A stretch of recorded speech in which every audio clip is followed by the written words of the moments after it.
ሰላም ጤና ይስጥልኝ አድማጭ ተመልካቾቻችን የጽናት ሚዲያ ቤተሰቦች እንደምን ቆያችሁ እንደምን አረፈዳችሁ እኔ ሰላም ነኝ ፕሮግራማችን ጀምረናል ይህ ጽናት ሚዲያ ነው እንግዲህ ጽናት ሚዲያን ሁሉ ጊዜ በመተከታተሉ ሐሳብ አስተያየት መስጠቱ ፕሮግራማችን ላይክ ሼር ሰብስክራይብ ማድረግ ሁሉ ጊዜም እንዳትረሱ ምን ጠይቀው የጽናት ቤተሰቦች ሁሉ ጊዜም ስለምታረጉት መልካም ትብብር ከልብ እናመሰግናለን እንደዚሁም ሐሳብ አስተያየት መስጠቱ ሐሳባችሁን እናነባለን የተለያዩ ጥያቄዎችን የሚጠይቁን አሉ ለጥያቄዎቻችሁ ጊዜ ሲኖረን የተለያዩ ፕሮግራም ስላለ ከዛ መጣው አቋያ መልስ አልመለስንም ግን ጊዜ ሲኖረን ለጥያቄያችሁ መልስ እንሰጣለን እንደዚሁም ለጽናት መረጃዎችን በኢሜል መስልኩልን በጽናት ዋትስአፕ መልእክቶችን የምታደርሱን ሁሉ መልእክቶቻችሁን እየተከታተልን መልስ እንሰጥበታለን ይህንን ካልኩኝ የጽናት ሚዲያ ቤተሰብ እንግዲህ ያው የፖለቲካው ወሬ ሁሉ ጊዜ በብዙ አጀንዳ እየተገለባበጠ ይመጣል እንግዲህ አንዱን አጀንዳ ስንይዝ አንዱ ይመጣል ሌላው ሲተካ ሌላው ይሄዳል ፖለቲካችን በቋሚነት ቋሚ የሆነ አጀንዳ የለም ያው ብዙ አጀንዳ አገዛዙ ስለሚሰጥ ከዛ ጋር እየተከታተልን አጀንዳውን ደግሞ ማምከን ፕሮፓጋንዳውን ሴራውን መተንተን ከኛ የሚጠበቅ ነው እንግዲህ የሰሞኑ በጣም አዳዲስ የብልጽግና የሴራ ትንተናዎች ያው ትላንትም ሰሞኑን ከሰራነው ፕሮግራም ጋር የተያዘ በተለይ ያው የአማራን እንቅስቃሴ ላይ እክሎችን ለመፍጠር ከዚህ ከወልቃይት አካባቢ ትንኮሳ ጋር በተያዘ የነበረው የፖለቲካ ጡዘት ነው ሰሞኑን ሚዲያው ላይ አየሩን በጣም ይዞት የነበረው ከዚህ ጋር በተያዘ ለግንዛቤ ማለት ፖለቲካን የምናይበት የፖለቲካ መነጽርና አንዳንድ ጊዜ ዝም ብለን የምንጠቀማቸው የግድግዳ ላይ ጥቅሶች ፖለቲካው ላይ ሲተነተን ብዙ ሐሳብ ይወጣዋል እና ይህን ሐሳብ ደግሞ በጣም ለመረዳት እኔ የፖለቲካ መነጽር ያለው ሰው መሆን አለበት ብዬ አስባለሁ ለዛሬ ያነሳሁት ፕሮግራም አንድ ሶሻል ሚዲያ ላይ አንድ ጥቅስ አየሁ ዝም ብለን በኮቴሽን የተቀመጠ ነው ዋናው ጥያቄ ምንድነው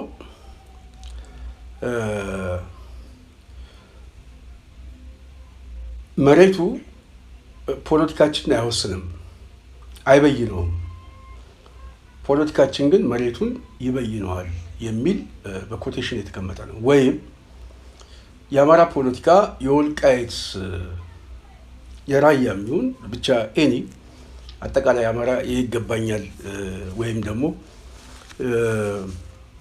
የፖለቲካ ብልጫ አለን የሚሉ ሰዎች የፈጸሙት የፖለቲካ ደባ እንደሆነ ግልጽ ነው በተለይ ፌደራሊዝም በዋናነት ማዕከል አድርገን እንቀበላለን የሚሉት ግን በአብዛኛው 90% 80% ያለ ፍቃዱ ያለ ማንነቱ በሌላ ተካሎ ራሱን የፖለቲካ ባልመረጠው የፖለቲካ አስተዳደር ውስጥ እንዲካለል የሆኑ በጣም ብዙ ቦታዎች አሉ ኦሮሚያ ውስጥ ያለው በጣም ብዙ ነው ቤኒሻንጉል ላይ መተከል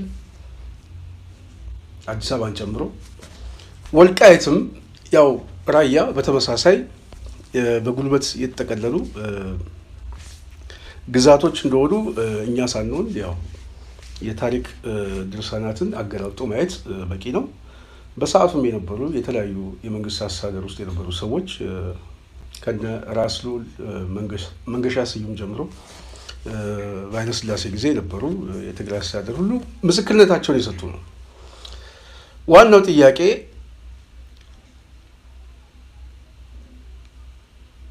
በፖለቲካ መነጽራችን አንድ ሰው የሰው ልጅ በተለይ የሚኖርበት መሬት ከሌለው ሉዓላዊነት እኮ መገለጫው እኮ አንዱ መሬት ነው ህዝብ ነው ስለዚህ ሉዓላዊነትን የምንገልጽበት ዋነኛው መገለጫ በራሱ ሰው ላይ ብቻ ፎከስ ያደርግ አይደለም፣ መሬቱ ላይም ነው። መሬቱ ላይ ብቻ አይደለም። እንደውም እኮ የአየር ክልልም ይባላል። በግዛቴ ላይ በአየር ክልል ላይ እኮ አትለፍ እየተባለ አገሮች ስቴቶች ማዕቀብ ይጠራሉ። ስለዚህ የፖለቲካ እይታችን ላይ ጎላ አድርገን ስናየው ያለ መሬት ሰው መኖር አይችልም። መሬትም ያለ ሰው አልተፈጠረችም። ስለዚህ ሰው ሊኖርበት የተፈጠረለት እና የተሰጠው ጸጋ ላይ መሬቱ ከሌለ የሰው ልጅ በራሱ ሉዓላዊ ስልጣኑ ወይም ደግሞ ሉዓላዊነቱ ጥያቄ ምልክት ውስጥ ይገባል። ለምሳሌ እንበል እኛ ተሰደን ያለንበት ቦታ ላይ መሬታችን ነው የሚሉት በዛ ቴሪቶሪ ውስጥ ያለው በዛ የማህበረሰብ ክፍል ውስጥ ያለው ውስጥ መሬታቸውን አክብረን ሉዓላዊነታቸውን አክብረን የምንኖረው በክራይ ነው። የሚያከራዩን ምንም ነው የሚያከራዩን ጣራና ግድግዳውን ብቻ ሳይሆን መሬቱንም ጭምር። ስለዚህ በክራይ የምንኖረው ሉዓላዊ የመሬቱ ባለቤት አይደለንም። ምክንያቱም ቀድመው በራሳቸው ማህበረሰባዊ መገለጫ የፖለቲካ ትርክት የስርዓተ መንግስት አወቃቀር የያዙት ቦታ ስለሆነ መሬት በራሱ የሰው ልጅ ሲከፋፈለው እየተከፋፈለው አገሮች እየተፈጠሩ ነው የሚመጣው። ስለዚህ አንድ ማህበረሰብ ሉዓላዊነቱ እንደ መገለጫ የምናይ ከሆነ ሰው ራሱ ሉዓላዊ ነው፣ ሉዓላዊ ስልጣን ያለው ነው። መሬቱም ከሰው ጋር አብሮ የተያዘ ነው። መሬቱ ከሰው ጋር የሚያዘው ታሪክ አለው። መሬቱ ከሰው ጋር የሚያዘው ማንነት አለው። ቋንቋ፣ ባህል፣ ትውፊት የብዙ መገለጫዎች አሉት። ሃይማኖታዊ መገለጫ መሬት ላይ ነው ቤተክርስቲያኑ ያለው፣ መስጊዱም ያለው። ባህሉን የሚያንጸባርቀው በመሬቱ ላይ ነው። ስለዚህ የሰው ልጅ ማንነት ሉዓላዊነት የሚገለጠው ከራሱ ብቻ ሳይሆን ከመሬቱ ጋርም አብሮ የተያዘ ነው። ስለዚህ በአባባል ደረጃ ስናየው ፖለቲካ በዋናነት ብያኔ ይሰጣል። በምን ላይ? በመሬት ላይ ብያኔ ይሰጣል። ፖለቲካ ነው ሊበይን የሚችለው። ምናልባት የመሬት ጉዳይ ከዚህ በፊት ተጠቃሎ እንዲወሰድ ይደረገው በፖለቲካ ውሳኔ ነው። እንዲመለስም የሚጠይቀው የፖለቲካ ውሳኔ ነው። በአባባል ደረጃ ያስኬዳል፣ በቴዎሪ ደረጃ ያስኬዳል። መሬት ላይ ግን በተግባር ከሰው መሬቱ ይቀድማል ማለት ግን አይቻልም። ምክንያቱም የሰው ልጅ ብያኔ ሊሰጥበት የሚችለው መሬቱ ላይ ሲሆን ብቻ ነው፣ ለማንኛውም ነገር። ስለዚህ የአንዱ ከአማራ ፖለቲካ አኳያ ካየነው የማንነት ክራይሲስ ውስጥ የገባው ስትራቴጂ ጥያቄዎቹ አንዱ አካላዊ ጥቃት ብቻ ሳይሆን የተፈጸመበት ርስት ጉልቱም እንዲነጠቅ ነው የሆነው። ርስቱ ሲነጠቅ በዋናነት ታሪኩ ይነጠቃል። እዛ አካባቢ ያለው ማንነት ይጠፋል። ባህል፣ ትውፊት፣ ቋንቋ ይጠፋል። ብዙ ህዝቦች ለምሳሌ ጋፋት የሚባል ብሔረሰብ አለ፣ ጠፍቷል። ቋንቋው ጠፍቷል። ሰው ግን አለ። የጋፋት ብሔረሰብ ሰዎች አሉ፣ ኢትዮጵያ ውስጥ አሉ። ብሔሩ አለ፣ ዘሩ ማለት ነው። ከቅድመ ዘሩ ተዋርዶ ከመጣው ዘር ጋር አለ። ቋንቋው ግን ጠፍቷል። በተመሳሳይ አንድ ሰው ይሄ ነው የሰው ልጅ አንዱ ቋንቋው የጠፋበት ዋነኛ ምክንያት መሬቱ ስለጠፋ ነው። መሬቱ ጠፋ ሲባል ዝም ብሎ ተሰወረ ማለት አይደለም። ተዋጠ፣ በሌላ ማንነት ተዋጠ። ሌላ ኃይል፣ አሸናፊ ኃይል መሬቱን ጠቀለለው፣ እየበዛ ሄደ። ከዛ በኋላ እነዛ ኃይሎች በጣም እያነሱ እየተዋጡ ይጠፋሉ። ቋንቋቸው ይጠፋል፣ ታሪካቸው ይጠፋል፣ መሬታቸው በተመሳሳይ። ስለዚህ ኦህዴድ አሁን ትልቁ ፕሮጀክት እኮ የያዘው ለምሳሌ አዲስ አበባ ላይ ዲሞግራፊው መቀየር፣ ሰው ማፈናቀል ምናምን አስፈላጊ እኮ የሆነው በተራዘመ ጊዜ ውስጥ እዛ አካባቢ ያለውን የፖለቲካ ማህበረሰብ ከኛ ማንነት ባህል ውጪ የሆነውን የፖለቲካ ማህበረሰብ አሰምሌት በማድረግ ማቅለጥ ነው። ስለዚህ ይሄንን ለማዋጥ ይመቸው ዘንድ የፖለቲካ ውሳኔ ነው የሚወስነው።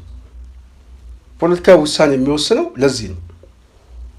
መሬት ላይ የሚያስፈጽመው ትግበራ ግን የረጅም ጊዜ ስትራቴጂ ግብ ነው። ምንድን ነው የረጅም ጊዜ ስትራቴጂ ግቡ? የተለየ ዳይቨርሲቲ ያለውን ኃይል በማጥፋት የራስ ንዑስ ማንነት፣ ነጠላ ማንነትን በማብዛትና በማሳደግ ሌሎችን መዋጥ ነው። ከዛ በኋላ ይጠፋሉ። የሀገሩ ባለቤት አይሆኑም። ታሪካቸው ይጠፋል ከዛ በኋላ። ለዚህ ነው ከተማው ላይ ሙዚየም የሚያፈርሰው፣ ታሪኮቹን የሚያፈርሰው፣ ምናምን እያፈረሰ ችግኝ የሚተክለው። አንድ ትልቅ የዛሬ 100 ምናምን ዓመት የተገነባ ህንፃ በማፍረስ እዛ አካባቢ ላይ ችግኝ ነው የሚተክለው። ከችግኙ ጋር የሚያገናኝ ታሪክ የለንም። አየህ፣ ከዛ አካባቢ ከሚሰራው የልማት ምናምን የሚሉት የሚተከል አምፖል ሳሮቹ ጋር ምናምን የሚያቆራኝ ታሪክ የለም። ከህንፃው ጋር ወይም ደግሞ እዛ አካባቢ ካለ አንድ ትልቅ የታሪክ መገለጫ ከሆነ ማንነት ጋር ግን የሚቆራኝ ታሪክ አለ። ለምሳሌ አዲስ አበባ ላይ ብሔራዊ ቲያትር አካባቢ የቆመ የአንበሳ ሐውልት አለ። ያንን ሐውልት ማፍረስ ይፈልጉ ነበር። በብዙ ጫና ነው የቆሙ።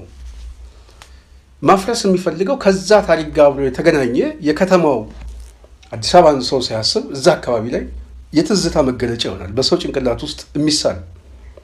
ያንን ማጥፋት ነው። ስለዚህ መሬቱ ሲጠፋ ማንነቱም ይጠፋል፣ ቋንቋ ይጠፋል፣ ባህሉ ይጠፋል። ለዚህ ነው የአማራ የፖለቲካ ትግል የህልውና ትግል ከሆኑ ስትራቴጂ ጥያቄዎች ውስጥ ዋነኛው ከፊት የተቀመጠው ከአካላዊ ማንነት ጥቃቱ በላይ ሁለተኛ ደረጃ አድርጎ ሊቀመጥ የሚገባው የርስት ጉልቱ ጉዳይ ነው፣ የመሬቱ ጉዳይ ነው።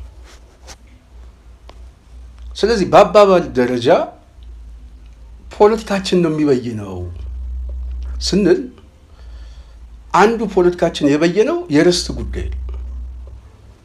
ሁሉም የተከፋፈለ የየራሱ መሬት ከያዘ የኔ ነው የሚለው ነገር ከያዘ አማራውም ድርሻው የኔ ነው የሚላቸው ርስቶቹ አሉት። የአዲስ አበባ ርስት፣ የቢዛሞ፣ የፈጠጋር፣ የራያ ወልቃይት፣ መተከል፣ ዳራ፣ ሌላም ናዝሬት፣ ሸዋ ብለን ደብረ ዘይት፣ እነዚህ ሁሉ የአማራ ርስቶች መገለጫዎች ናቸው። ስለዚህ የማንነት ጥያቄም አለብኝ ሲል ከመሬቱ ጋር የተያያዘ ጥያቄ ነው። ከቋንቋው ጋር የተያዘ ጥያቄ ነው። ከባህሉ ጋር የተያዘ ጥያቄ ነው። እነዚህ ጥያቄዎች የሚንጸባረቁ በሰው ላይ ነው። በነገራችን ላይ መሬቱ ራሱ እኔ ከሌ ነኝ ብሎ አፍ አውጥቶ የተከፋፈለው ሂደት የለም። የሰው ልጅ ነው የሚያካልለው። የመንግስት ስርዓተ መንግስት የሚዋቀረው በሰው ልጅ ነው።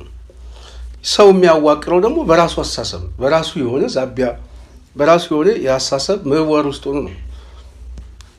ያ ፖለቲካ አስተዳደር ነው። ስለዚህ የፖለቲካ ቴሪቶሪ ሲፈጠር ሉዓላዊነቱን ሰዎች ሲበይኑበት የሚበይኑት በፖለቲካ ትንተናና መነጽር ነው። የሚነጠቁትም በተመሳሳይ ፖለቲካዊ ነው።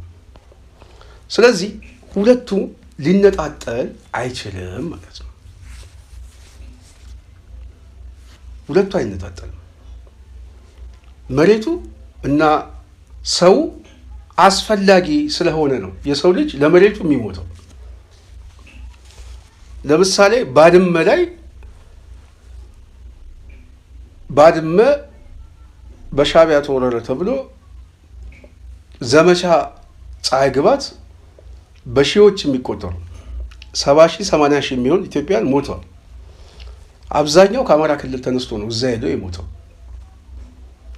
ባድመ ግን ዛሬ ትላንት የኢትዮጵያ ርስት መሬቴ ብሎ ነው የሚሞተው።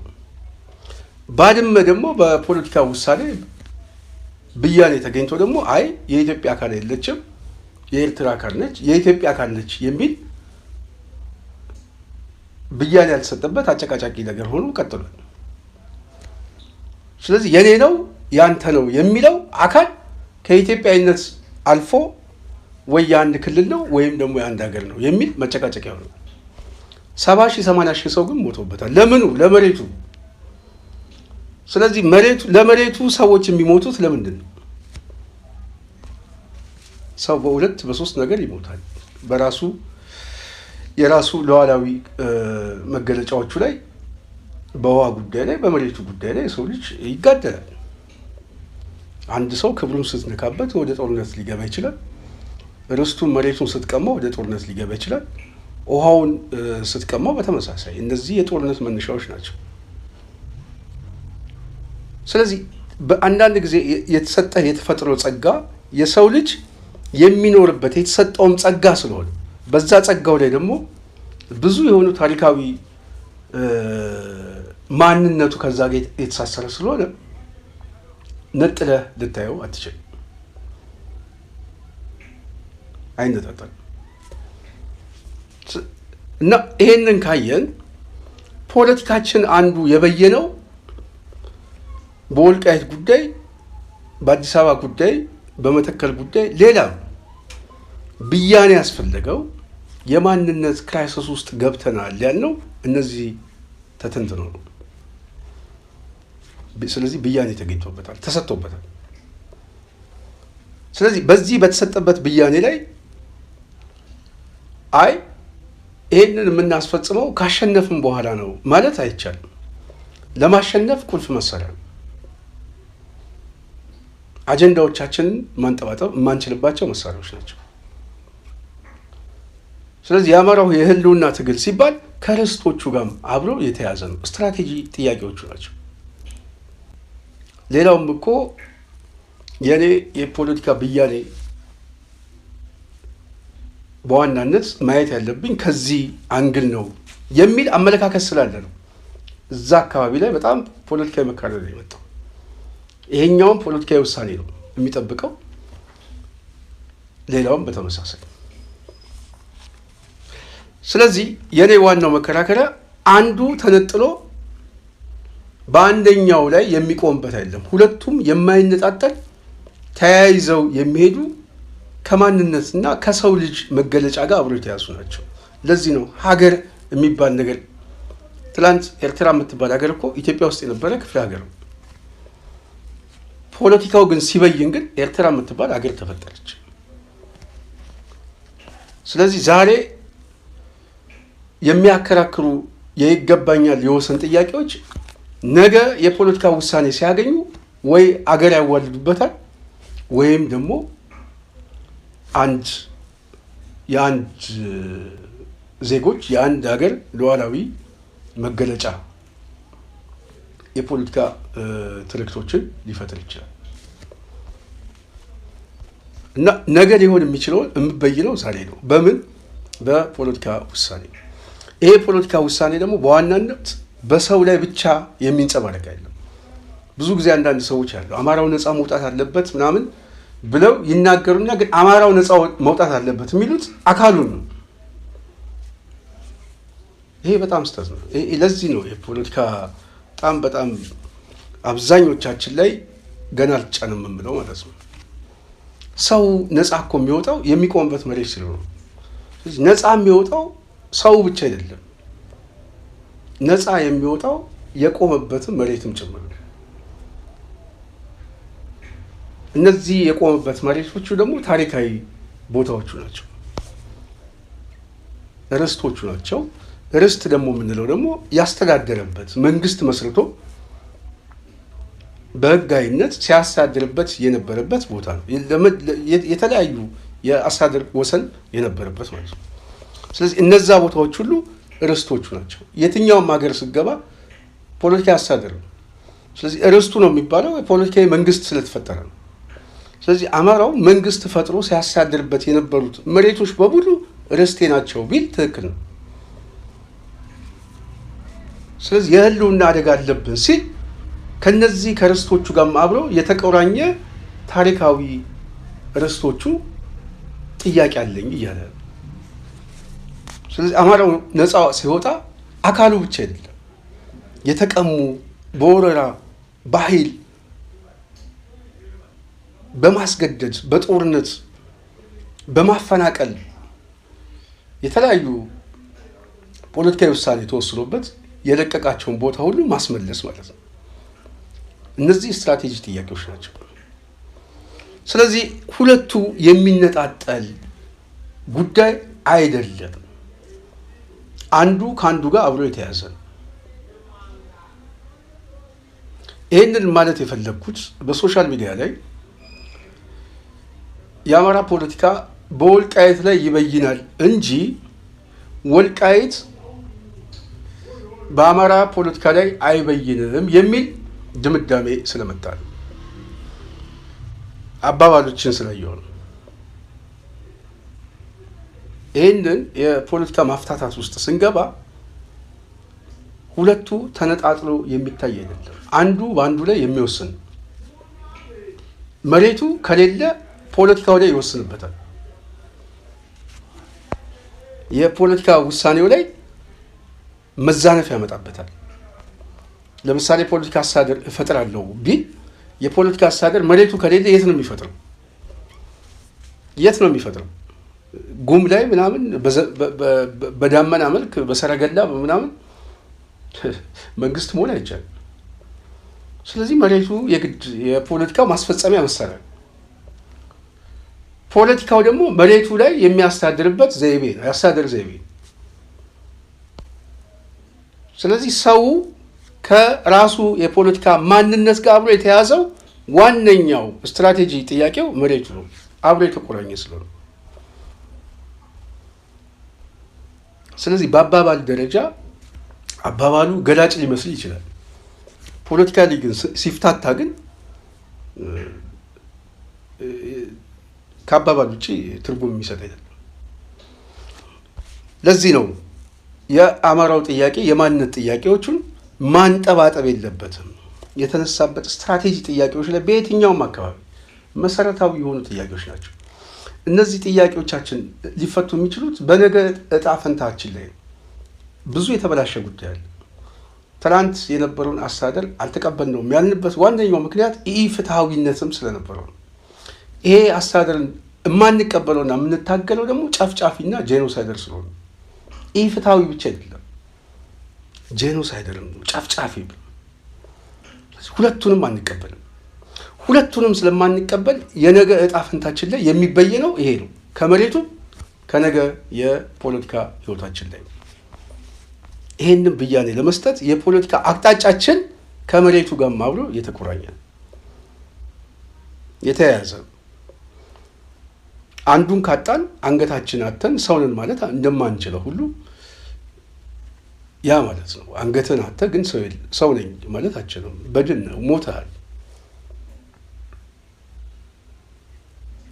ስለዚህ መሬትን ከዛ ጋር አብሮ ማያያዝ የግድ ያስፈልጋል። ለዚህ ነው ሉዓላዊነት ሰዎች የፖለቲካ ግንዛቤያቸው ሀይ ሆኖ ለሀገራችን እንሞታለን ምናምን ትርክቶች እኮ የሚመጡት ከዚህ ከሉዓላዊነት መገለጫው ዲስኮርስ እና ይህንን ማየት ያስፈልጋል ብዬ አስባለሁ። የጽናት ሚዲያ ቤተሰብ ዛሬ በተወሰነ መልኩ ትንሽ በዚህ ሀሳብ ላይ ልመጣ የፈለግኩት ያው ቅድም እንዳልኩት ከሉዓላዊነት አኳያ ከፖለቲካ ብያኔያችን አኳያ አንዱ ከአንዱ ይቀድማል የሚል አባባሎችን በሶሻል ሚዲያ ላይ አይቼ ፖለቲካዊ ሁኔታው ግን ያንን አያሳይም የሚል ሁለቱም የሚነጣጠል አይደለም ለማለት ነው። ትንሽ ሀሳብ ወደ እናንተ ያመጣሁት። በሚቀጥለው በሌላ ሀሳብ እስክንገናኝ የዛሬም ሀሳብ በዚህ አጠቃልላለሁ። ያዘጋጀውላችሁ የስንታየሁ ቸኮል ነኝ። ስለነበረን ቆይታ ከልብ እናመሰግናለን። ሰላም።